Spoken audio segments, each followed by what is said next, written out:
पढ़ाइए ना है तो देख लेना हम का चूल्हे। अब क्या होगा भोलेनाथ बीच बुढ़ापा में है, अब क्या होगा भोलेनाथ बीच बुढ़ापा में। बड़ी जतन से बेटा के पोसली, बड़ी जतन से बेटा के पोसली, ओहु न आया मेरा काम बीच बुढ़ापा में।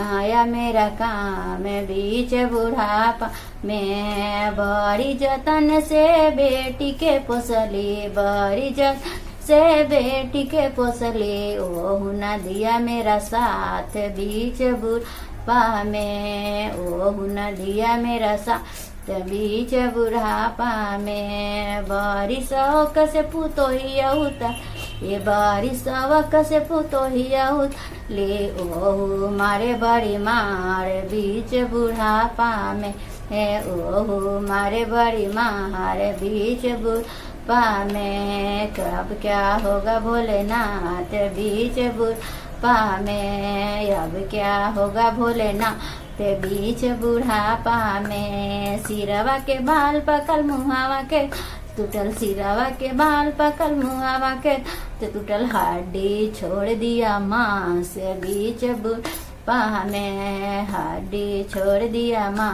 से बीच बुढ़ापा में। घूरू लगइए बेड़ा पा रे बीच बुढ़ापा में, घूरू लगइए बेड़ा अरे बीच बुढ़ापा।